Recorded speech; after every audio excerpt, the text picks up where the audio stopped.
Welcome friends, this evening the book launch Inside Chhattisgarh by Ilina Sen. JAPA, Justice and Peace for All, is pleased to introduce this book to the Press Club Mumbai and other friends. We hope at the end of this informal discussion that we will have, many of you will be tempted to go and pick up a copy of the book and read it, and hopefully some of you can even review it.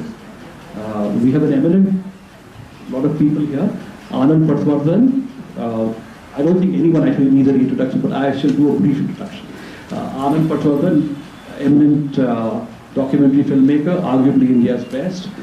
His last documentary was Jailin Comrade, and of course he's also won the National Award for Lifetime Achievement in documentary filmmaking. We also have Dilip, eminent journalist and writer. His last book was a totally different subject, Sachin, the Final Test. Before that, he's also written a book, The Curious Case of Vivek Sen, which deals with the legal aspects of Vivek Sen's case. Also, of course, we have the author, Dr. Ilina Sen, who, as you know, is currently a professor at TIS in Mumbai, and she has spent a lot of time researching and writing this book basically on her own experiences in Chhattisgarh from 1981. And it's pretty current. I think she's just finished the book last year, and we will also ask her views about the book. So I'll first request Anand to set the discussion going, and it'll be a very informal discussion, and we'll also sort of share our views and read extracts from the book as well. Thank you.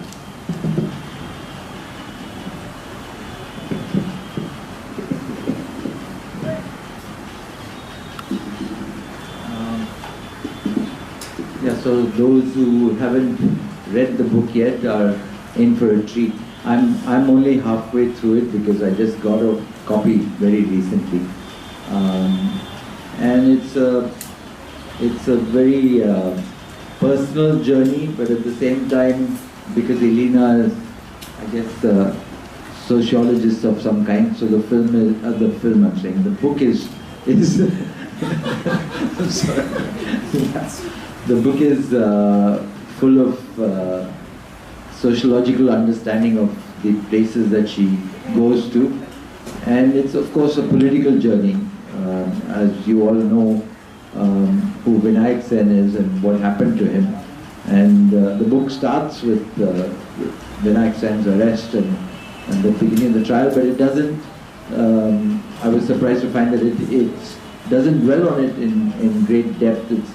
It moves from Vivek into a flashback of all those years spent in Chhattisgarh, because Ilina and Vivek were there for decades. And for me, reading the book was also a kind of a personal, nostalgia, because some of the things that she covers were things that I think we are almost the same age, all of us. Not Dilip. Yeah. And so, yeah, and Ilina, Vivek and I seem to have gone to the same places. I went almost a decade earlier to Kishore Bharati and Rasulia, which is a village project in Madhya Pradesh, and I went in 1972 to 74, and they went the end of the 70s. So yeah, and so when she talks about her years in Rasulia and Kishore Bharati, these were all things that I remembered very well, and the stories are very familiar. It moves along to the next stage after Kishore Bharati. At Kishore Bharati, Vivek was a doctor in a clinic run by the Friends Rural Center, an organization that was started by the Quakers but taken over by Indians. There he worked curiously in a tuberculosis. And in fact, my very first film that I ever made was when I was in Kishore Bharati Rasulia, and I made it wasn't even a film, it was a film strip with just photographs and a soundtrack, was for this clinic trying to get patients to continue treatment after they had been cured. From Kishore Bharati, they go to Chhattisgarh and meet Shankar Guha Neogi, who was the legendary union leader who started the Chhattisgarh Mine Workers Union, which was a unique phenomenon in the sense that it was a union that, unlike other unions, was not restricted to the economics of the people that it had worked with, but looked at many other things. And Neogi, for instance, one of the things that I'd like to read a passage from the book that describes how Neogi revived the memory of Veer Narayan Singh, who was a Chhattisgarhi freedom fighter, in the sense that he was executed after the first war of independence, 1857. He was a local leader from the area who, a farmer from the area actually, who organized people against the British. They looted a granary, and for his pains he was hung by the British. And very little was known about him, but Neogi found in the Gazetteer an account, and then went back and did a lot more research to find his story and popularize the story. And today, if you go to Chhattisgarh, you'll see statues of Veer Narayan Singh everywhere. He's become an iconic figure from the area. So I'll just read a passage from that.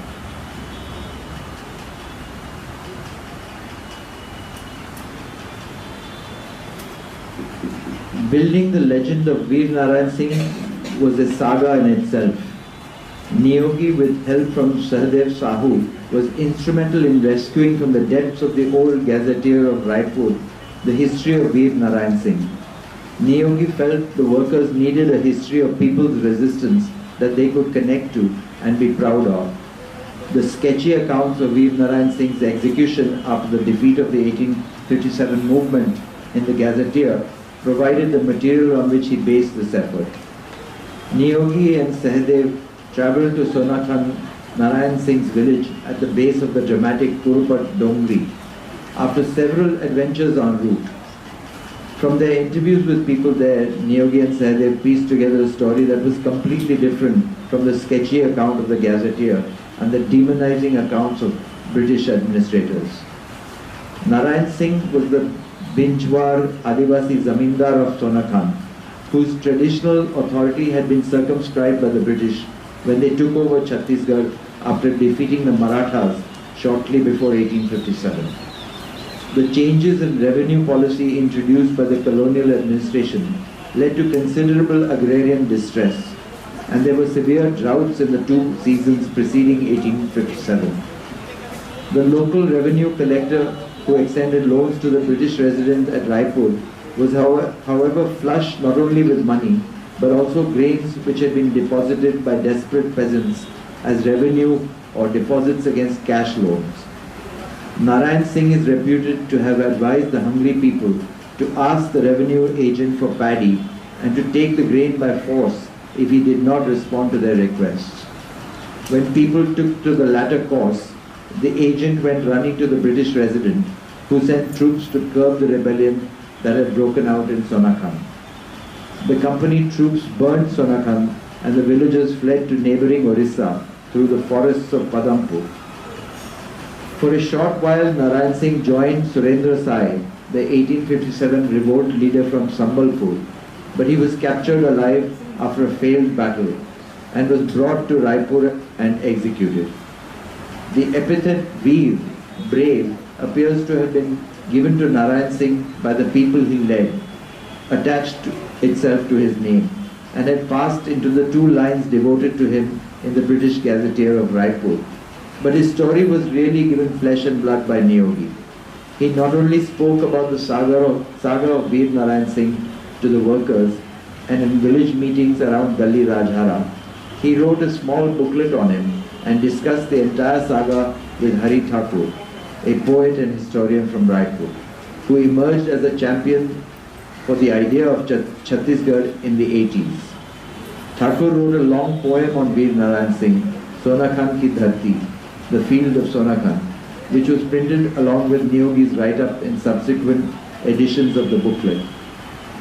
Hari Thakur, along with others, was at this time in the forefront of the articulation of an identity for the language, history and culture of Chhattisgarh as distinct from that of the rest of MP. Son of Thakur Pyarilal Singh, freedom fighter and trade union organizer from Rajnandgaon, Hari Thakur was an organic intellectual working out of Raipur, intent on establishing a sense of pride among the people in their Chhattisgarhi identity. Veer Narayan Singh became a powerful icon in this effort. Neogi motivated the cultural mandali or troupe at Dalli Rajhara to develop a play on the subject in the Nacha style, which could be taken to the villages around. The Nacha style is the style popularized by Habib Tanveer and his troupe. I don't know how long. Should I stop here or continue? The workers of the CMSS had many members who were artistically gifted, and many of them sang at meetings and during public programs. Both Kusumbai and Anusuyabai were reputed to have been talented singers. Over time, a collection of musical instruments, harmonium, tabla set, flutes and more, got built up at the union office. And by 1981, a small mandali calling itself Chhattisgarh Ka Nawa Anzor, the new light of Chhattisgarh, came into existence, which sang and performed small skits during social and political events. Later, Phaguram Yadav emerged as the lead male singer of the group, and Leelabai was a major female voice. My own interest in music took me a number of times to the evening rehearsals. People often ask me why I did not write my own songs. Every Chhattisgarhi singer I discovered was also a poet and a lyricist, as well as a composer who lent music to the words he/she created. So, as I was describing, the union that Neogi started was fighting for the workers' wages was only a small part of this union. Amongst the many things that the union did, this is again where Vivek Sen and Ilina come in. They started the Shaheed Bhagat Singh Hospital for workers, a hospital built by the workers, which still exists today. And in fact, there's a film made on it recently by Ajay TG, which at some point we will show. They did even, I went there in the mid-80s, I think it was, to show my film when Neogi was there, and I carried a 16mm print of the film. The union had actually bought itself a projector, and they bought a print of the film also. I mean, they paid for the actual cost of the print, and so they developed a film library to show to their workers. So this was the kind of thing that you see very rarely nowadays. In fact, even in those days it was rare, that a union that went far beyond the economic struggles and into the cultural life of the people. So I'll stop and let others take over here.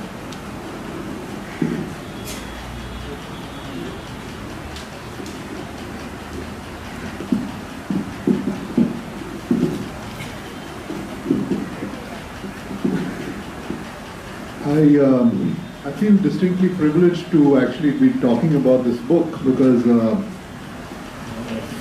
main reason being that I actually have I wrote a book about the case of Vivek Sen, it's called The Curious Case of Vivek Sen, but I felt I got to know something about the Sens in the process of writing that book. But in the process of reading this book, I got a completely different sense of the kind of people these are, and the kinds of experiences they've had. And that's the reason I say that I feel really privileged.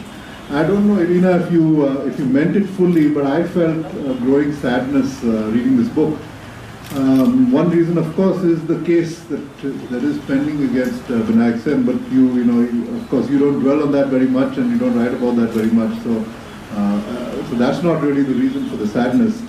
The greater sadness that I felt was for two things. I had to think about this a bit to pick out these two reasons why it's sad. One is I felt that the tensions and the hypocrisies that you found even among the, what we like to call the progressive people and progressives that you were associating with were around you so much. And I'd just like to read a few lines from page 137 in that regard. So you say, this is about Delhi, which the Shahid Hospital and the site of the Delhi, of the Shahid Hospital, Delhi Rajara, and which is where the Chhattisgarh mine workers were.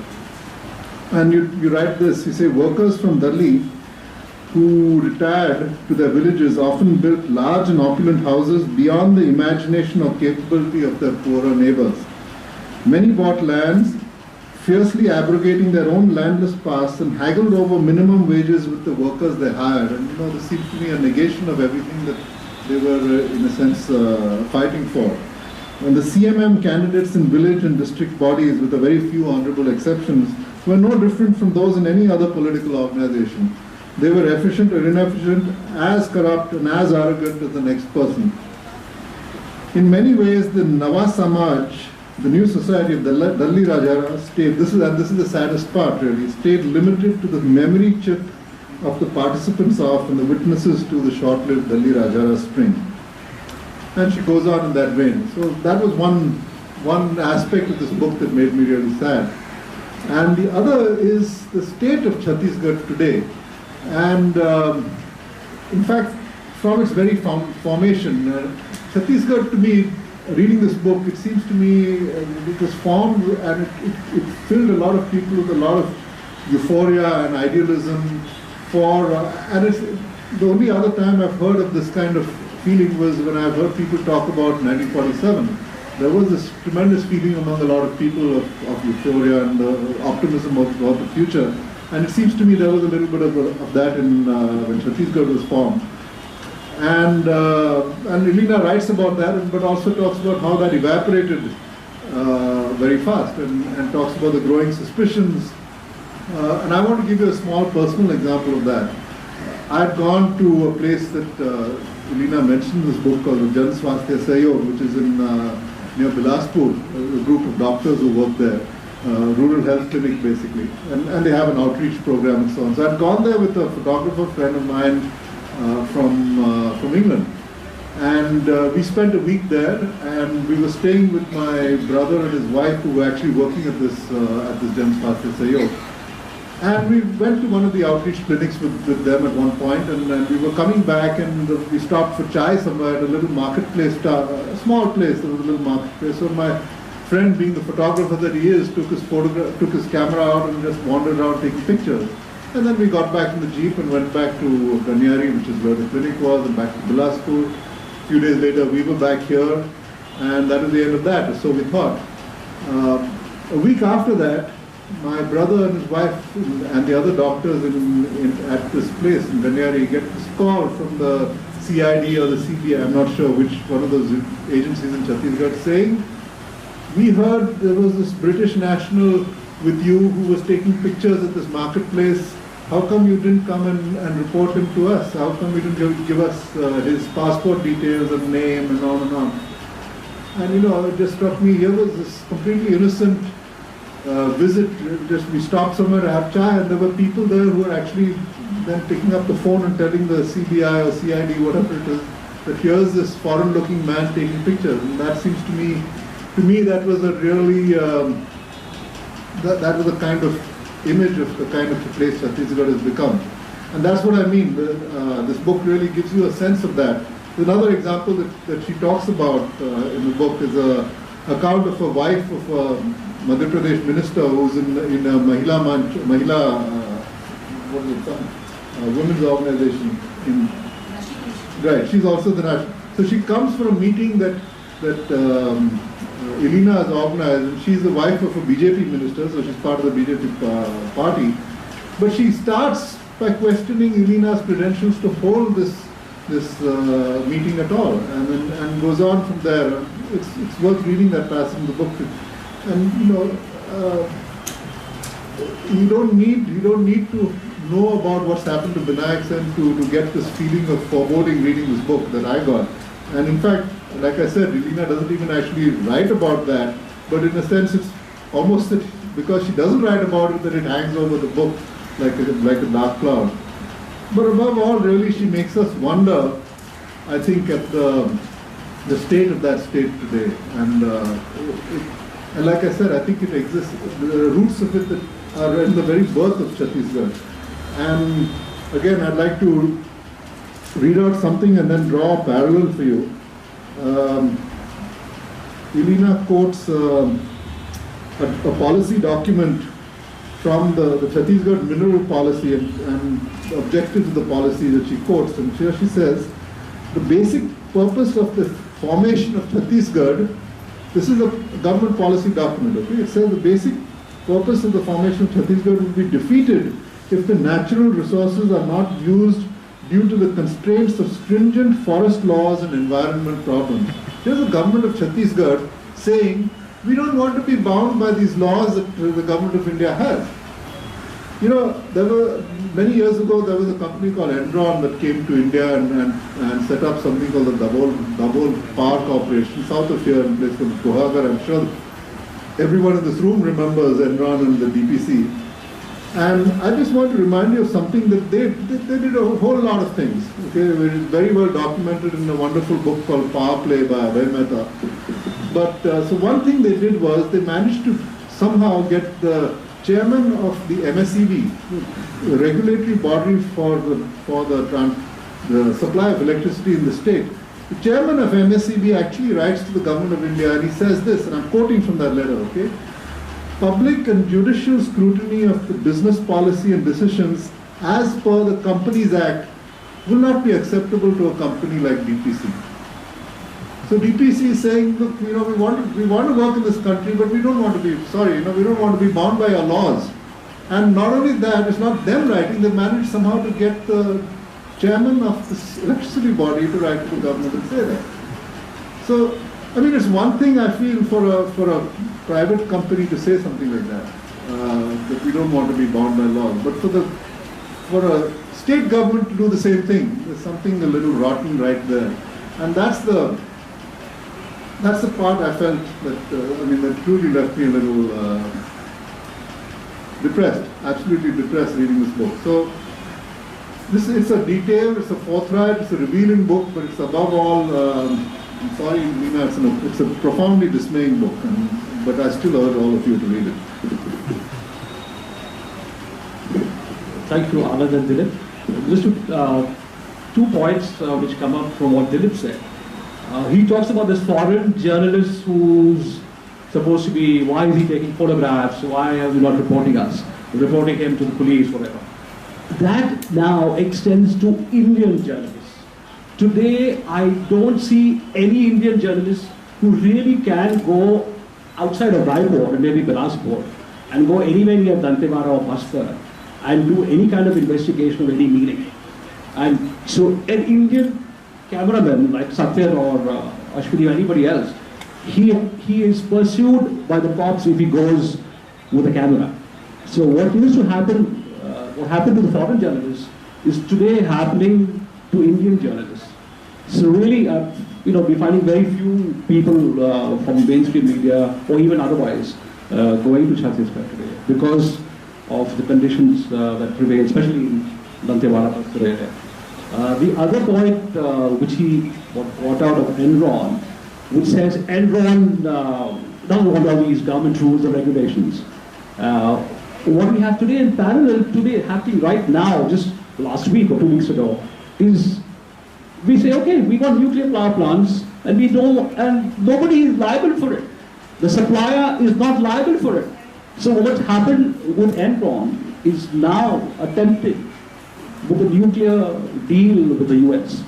So it's all, all this is connected in a way that it's an endless story of trying to exploit the resources, as Dilip also pointed out, from the mineral policy and other things which are going rampantly without any intervention from anyone.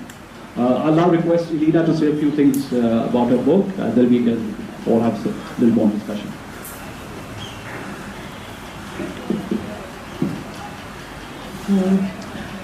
Thank you very much, Anand, and thank you, Dilip. Yeah, for me also, I agree. I mean, it was very difficult to write this, but above all, it was a cathartic experience, because at the end, at the point when we moved out of Chhattisgarh, there was a lot of trauma, and that was due to recent events. But I could never reconcile those recent events to the memory of the Chhattisgarh that I had lived. So I spent at least a couple of years trying to figure out, the place that I had loved, and the place where so many unpleasant things had later taken place. And in trying to reconcile these memories, I think I thought it was important to just document everything that had happened and whatever I had seen and whatever I had felt. And in a sense, that helped me also enormously to understand. And I understood through this process of writing, and I understood when it was done, that there is still a huge difference between the aspirations of the people of Chhattisgarh and the kind of conviviality that they enjoyed and that they valued, and the sort of Sarkari vision of what the state of Chhattisgarh should be.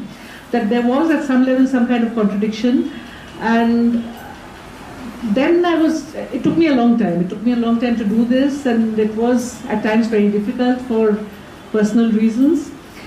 But then I felt it was important to put this down, because it's really like I mean, this is a quote from where I don't remember. Don't let it be forgot that once there was a spot, for one brief shining moment, it was known as Camelot.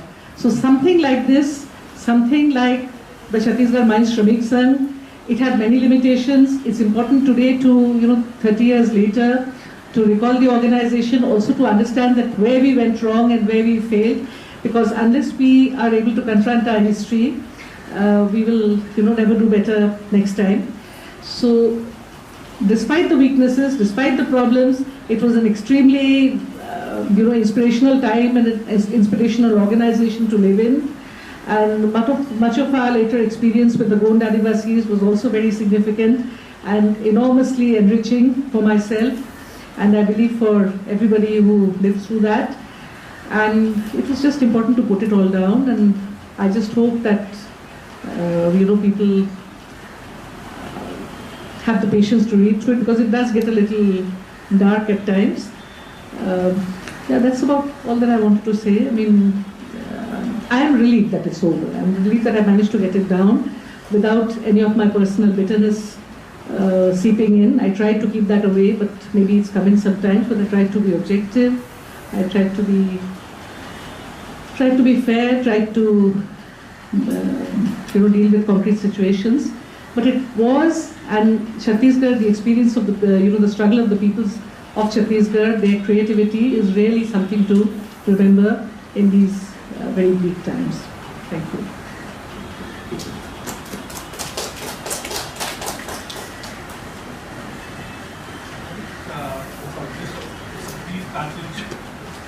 Which from Ilina's book, which I think summarizes to an extent that jumping to the conclusion almost. The trends and events detailed above have affected the lives of millions of citizens, including ours. Reason and sanity will never be restored unless peace and democracy are restored in Chhattisgarh. Obviously, the road to achieving this is tortuous and will necessitate serious undoings of the sins of omission and commission. This is not impossible if we cease to subscribe to Theodore Roosevelt's philosophy, transplanted into the present context, that the only good Adivasi is a dead Adivasi. Personally, I'm only able to come to terms with what has happened in my life and that of my family members when I compare it with the enormity of what has hit the world of tribal life of South Chhattisgarh. My own issues, although I too have been reduced to an internally displaced person, are small and insignificant in comparison with the threatened existence of the thousands of ordinary people of South Bastar. Good? Any more? Maybe I just had the question that I was wondering while writing my own book and while reading this book, Ilina, is did you in any way ever see this coming? What happened to you and Vinayak? At any point did you see it coming? I remember a discussion in 2000 when the new state was just coming into being, and we were in the middle of our work with indigenous rice seeds, and we actually felt, no, Dilip, absolutely not. We actually felt that the new state was give us space to do all this work with indigenous seed varieties, and finally, we could present a different alternative. We really believed in that, and of course we were stupid. But I did not. But around 2002, 2003, looking at the thing when, looking at the trends that were emerging, like when these policy documents began to be written, then of course, right since then there was a sense of foreboding, and then what happened.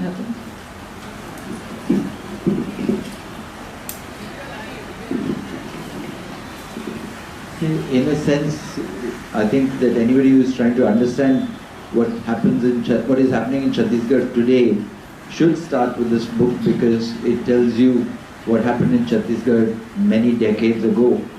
And it tells you a part of the story of Shankar Guha Niyogi, who, as you know, was shot dead.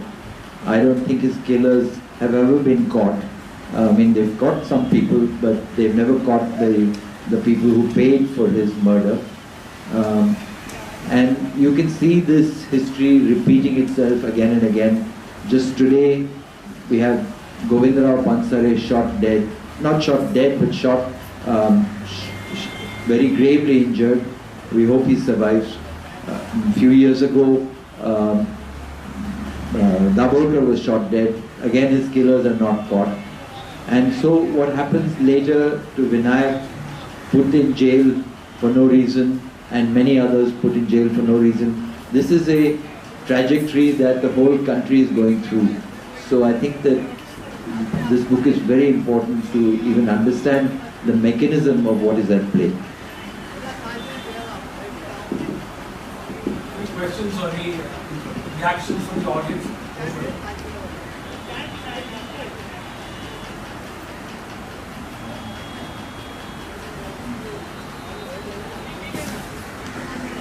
I haven't read the book yet. I just have a more general question. I was just with a labor union in Bihar for 2 weeks. I just got back on Saturday.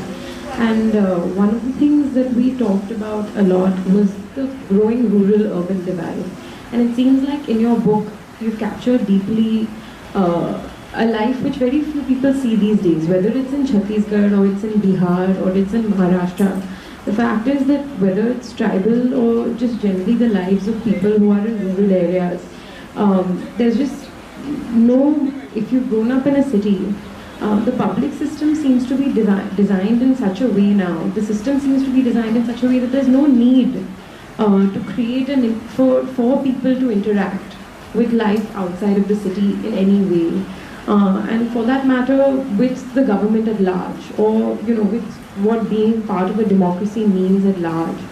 So, I guess, what are your thoughts on that now, having moved to the city, after having spent so many decades in rural areas, having lived so many different lives, within academic spaces, rural spaces, activist spaces, where do you think, not just where this is headed, but perhaps what can be done to bridge this gap?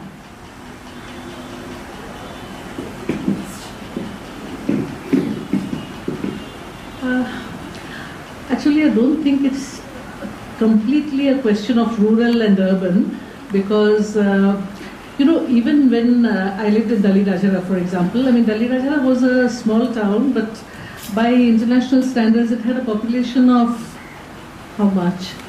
10,000 workers, their families, so 50,000, maybe 50,000. So it had a population of 1 lakh plus. So, I mean, any European town would actually have fewer people.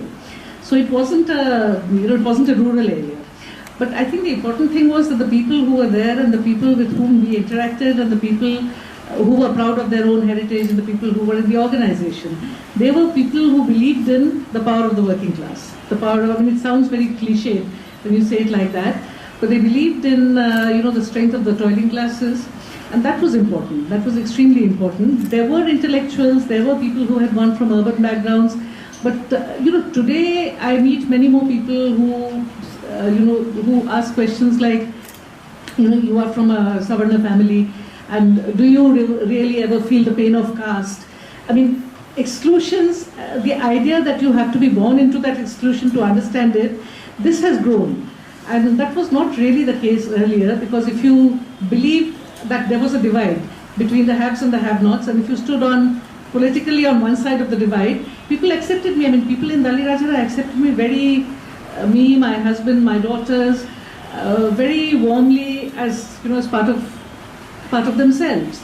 So we never felt that we were outsiders, or so it was much more to do with ideologies, with taking positions.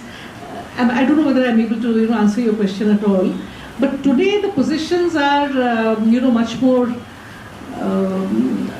sort of stringently drawn. And even in rural India, you will have people who aspire to a lifestyle and to a politics that is different, who do not necessarily have faith in their own heritage.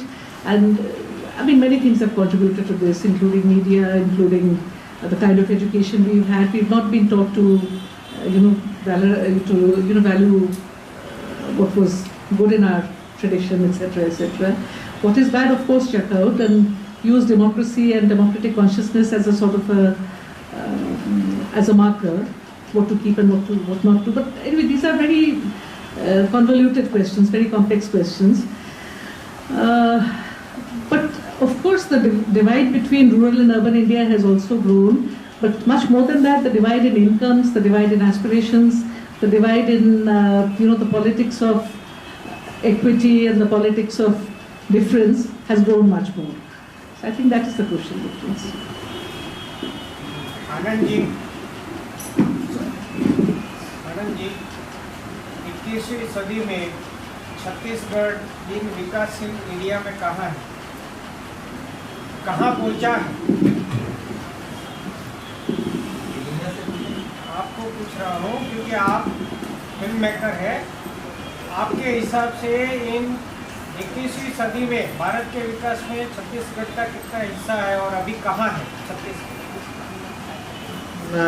मुझे इस प्रश्न का संदर्भ नहीं समझ में आ रहा है। According to you, there is now in progressive in India Chhattisgarh. यानी छत्तीसगढ़ का विकास किस तरह से विकास को मानेंगे आप, या वहाँ के जो जनता है, जो वहाँ पे आदिवासी रहते हैं, उनका विकास हुआ है कि नहीं, ये पूछ रहे हैं, या उनके नीचे जो खदाने हैं, उनके जमीन के नीचे जो यानी और है, मिनरल्स हैं, उसको जो कंपनियां निकाल रही हैं उसमें से, तो उसको आप विकास अगर मानते होंगे तो फिर विकास हो रहा है, बहुत ज्यादा विकास हो रहा है। यानी वहां से जो फिर भी नक्सलियों का वहाँ जोर है। नहीं, आप समझने की कोशिश कीजिए मैं क्या कह रहा हूँ। विकास, अगर किस चीज को आप विकास मानते हैं, यानी जो जनता वहां पे रह रही है उनका विकास, उनका कुछ, उनकी तरक्की अगर हो रही है उसको विकास मानते हैं, या अगर आप उनके तरक्की को विकास मानते तो विकास नहीं हो रहा है, बल्कि उनका जो हिस्सा है वो छीना जा रहा है। मगर ये आप इलिना से पूछे तो ज़्यादा बेहतर, क्योंकि उन्होंने काफ़ी अपनी ज़िंदगी वहाँ बिताई है, मैं तो सिर्फ कुछ ही दिन के लिए गया।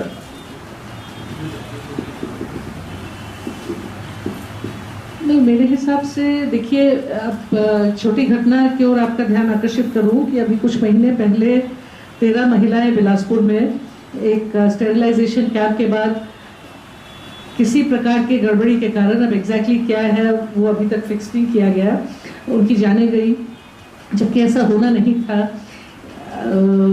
अब ये बहुत सारे सवाल उठाता है, और स्वास्थ्य क्षेत्र में ही देख लीजिए, करोड़ों रुपए बहाए गए जब से छत्तीसगढ़ बना है कि हेल्थ सर्विसेज बेहतर होंगे, नए नए अफसरान को अपॉइंट किया गया और आमूलचूल परिवर्तन की बात कही गई, लेकिन बावजूद उसके ज़मीन पे परिस्थिति में बहुत ज़्यादा बदलाव नहीं आया है। स्कूल जो नक्सली इलाके हैं तथाकथित नहीं है, कॉन्फ्लिक्ट एरियाज में कहूँगी, वो नक्सली इलाका कहना मुझे पसंद नहीं क्योंकि वो हमारे देश का हिस्सा है। तो कॉन्फ्लिक्ट एरियाज में हमारे सरकार ने, छत्तीसगढ़ की सरकार ने स्कूलों को सारा बंद कर दिया, तो टीचर्स को विड्रॉ कर लिया। अब वहाँ के बच्चे जाएंगे कहाँ? सरकार ने ये विकल्प दिया कि जो लड़कियाँ हैं, लड़के तो खैर पैदल जंगल को पार करके कहीं कहीं स्कूल चले जाएंगे, लड़कियों के लिए हॉस्टल्स बनाए गए, और बिल्डिंग बनाना मुश्किल था तो पोर्टा कैबिन इंस्टॉल करके ओवरनाइट हॉस्टल उनके लिए बनाए गए। लेकिन इन सारे हॉस्टल्स से, जैसे कि झालियावाड़ी एक इंस्टेंस है जहाँ पे एक केस चला और जो दोषी हैं उनको सजा दी गई, बहुत सारे ऐसे जो पोर्टा कैबिन आश्रमशालाएं हैं वहाँ से ये शिकायत आने लगी कि लड़कियों के साथ बलात्कार हो रहा है और सेक्सुअल अब्यूज़ की वो शिकार हो रही हैं। तो इस प्रकार की जो घटनाएं हो रही है, जो ये दर्शाते हैं कहीं ना कहीं कि ऑफिशियल विकास का कहीं लोगों के अच्छाई से, लोगों के विकास से और लोगों के वेलबींग से दूर दूर का रिश्ता नहीं है। तो विकास पे तो हमारे मतलब बहुत सारे सवाल उठते हैं।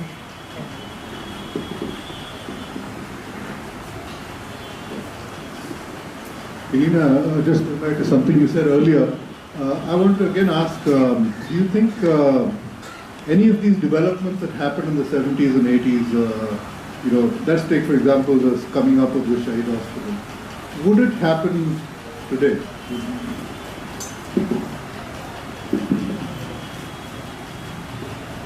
See, what was behind the Shahid Hospital was this very strong organization which stood like a rock at that time, and it was the organization that gave birth to the Shahid Hospital.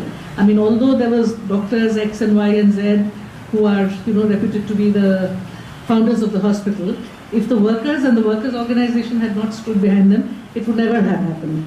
Today, the workers' movement is in shambles, not just in Chhattisgarh, but all over the country. And for an experiment like that to happen again, I think in the present circumstances, is extremely difficult. I wanted to ask a question of, in the sense that Shankar Guha Niyogi is, as I said, a legend, and we have heard so much about him, and meeting him was incredible, because he was a visionary in so many ways. For those who don't know, I mean, Shankar Guha Niyogi was, as I said, shot dead. But amongst the other things, amongst the many things he did was, for instance, organize women workers and through them bring about a liquor ban, and that liquor ban became extremely popular. And yet, when I read the passages about him, they're not completely uncritical. So in no way is this a eulogy, although we see the vision and we see the Camelot period, but your book also raises some questions. So I wanted to ask you, was that a dilemma about whether to talk about these things or whether to tarnish the legend in any way? I don't look upon it as tarnishment. I believe that it is, 30 years later, it is time to have a realistic understanding of Niyogi also, because it's very easy to turn people into heroes.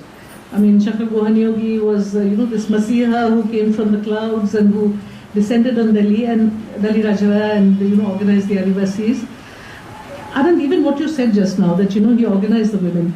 I think, the way I look at it and the way I have seen it, what was special about Niyogi was that he, of course, was a visionary and he had many ideas and he was extremely creative, very, मतलब हिंदी में जो कहते हैं कि उनका दिमाग जो है भागता था, He never, mentally he never stood still. He was always thinking ahead and always dreaming ahead. So he was a dreamer of a very different kind. But what was special about him was, the moment in which Neogi's imagination, Neogi's creativity, Neogi's organizational capacity and the imagination of the workers came together. And he was master at capturing the, like what was moving them, what really was central to their thinking, taking that and creating something new out of it. Because, this idea that liquor was a problem, for women particularly, this came from the women themselves. So, they managed to convey it to him, and of course, through this interaction of Neogi and the women members, something that is quite different emerged. So it was a very special interaction. And I think it's time to, because, why did the organization, or, the passage, for example, that Dilip read out, this is something that, has shocked us very much, because really the workers of Dali Rajara, when they went back to their villages, they, of course, you asked them to go to a demonstration in Bhilai about what has happened in Maharashtra today, about what has happened in Kolhapur, they will happily come. But the idea that in their daily lives they need to, rethink the relations of production, need to pay fair wages to agricultural labor, this does not occur to them. So somewhere there is a gap. Somewhere there is a gap in our own organizational practice, in our political practice, and unless we accept this, how will we ever analyze and how will we move ahead?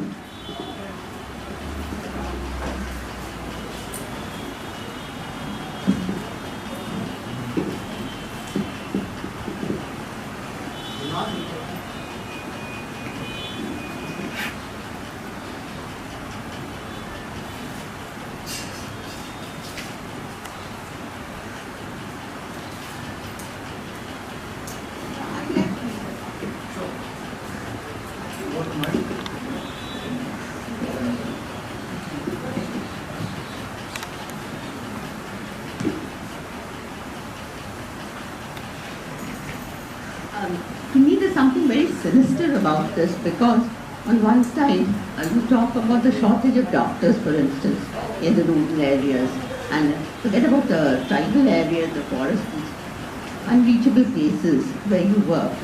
But now what happened to Vinayak is that you effectively choked him off from what he trained to do and what was his life's mission. And that, I think, is a terrible thing. That I should have had that. And yet that is the only possible outcome of sentencing him, arresting and sentencing him. So this, I think, to me it's a very sinister thing, because it probably is going to be repeated in many different ways.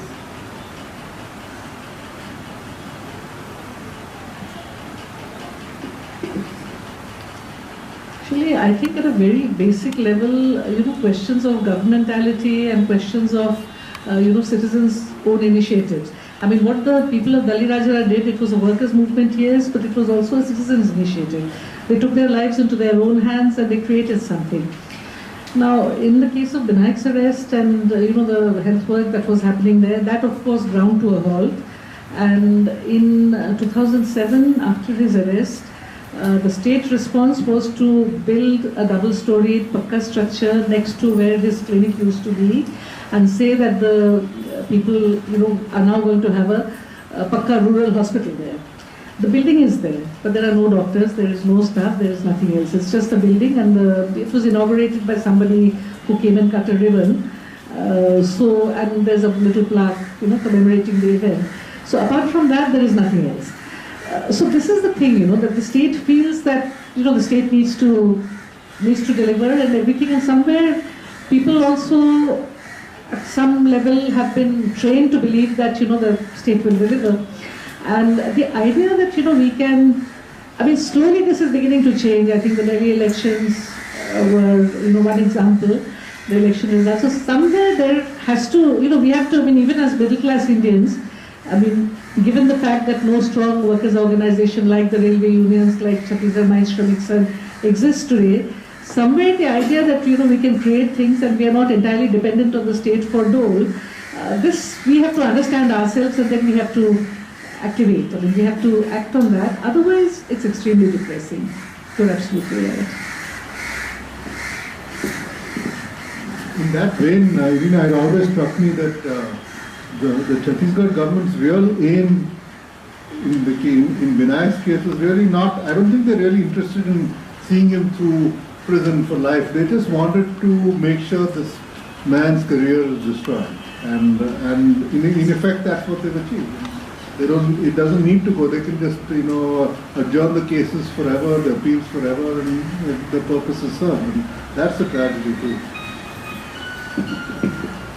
I just like to add, remembering now when we attempted to do a trip, she and myself, and we met a person in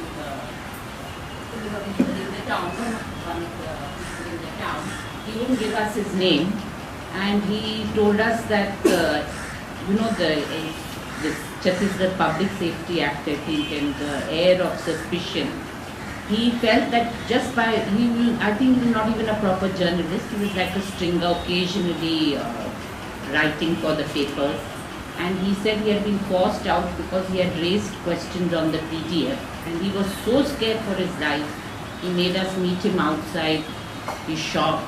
And I think we, just sit outside and pretend we were buying things.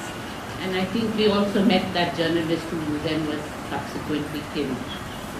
Suresh Reddy. And I do remember that also in one of the camps, the government camps, the health was very bad, and we helped take a child to the hospital. And I think even the MSF and all were under extreme dread. I think this air that you cannot even raise questions on PDF, on any issue, health and all, it's very, very real, at least in Dantewada side. Actually, this partly, I mean, I didn't know how to respond to your question about what it felt like now being in a metropolis. In a sense, the provincialness and the surveillance state, when it's on a small scale, is very difficult to deal with. I'm sure surveillance is there everywhere, but in a larger setup, because there are enough people of the other kind who are not, who don't have their binoculars trained on you, life is easier and it's much more comfortable.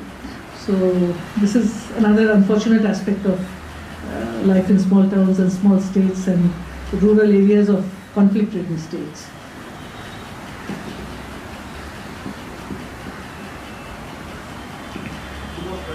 More comments, questions? Dr. Nagwal, any suggestions about how we can get doctors to get to Chhattisgarh? No, we don't need this. I just want to say that the first suggestion is how do we get more copies, because the publisher hasn't made them available. There are hardly any copies around. We were searching all over town, we found 4 copies.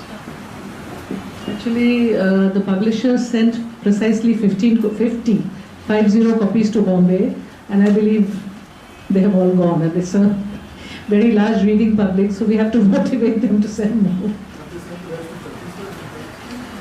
They've sent 30 copies, I believe, to Chhattisgarh. Yeah, so anyway, for those of you who do not, cannot buy one of the 4 or 5 copies that are here, you should order them from Flipkart, because that's the, probably Amazon. Okay. Yeah, I mean.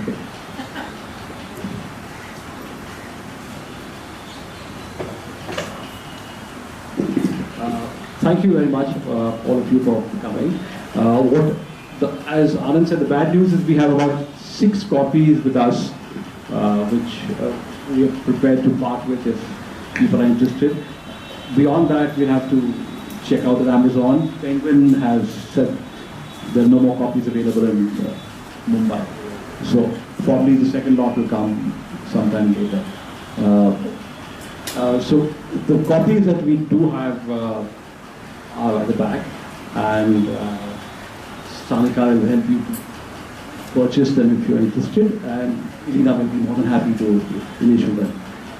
So on behalf of all of JAPA and friends, we thank you for having come to this launch, and we do hope you will get to read this book and understand what's happening in Chhattisgarh. And there are lots of things from there which you can figure are happening across the country. And not only in a state like Chhattisgarh, there are things happening right here in Maharashtra and in Mumbai, where democratic space is getting completely wiped out. Thank you. Yeah, just a brief announcement. For those of you who don't find it difficult to get to the press club, there's one more press conference tomorrow at 3:30 for Tista Circle and Javed Anand, who are, as you know, being persecuted by the Gujarat government. The case comes up in the Supreme Court on the 19th, so I think this is an important press conference to come to so that we can raise our voice in their support.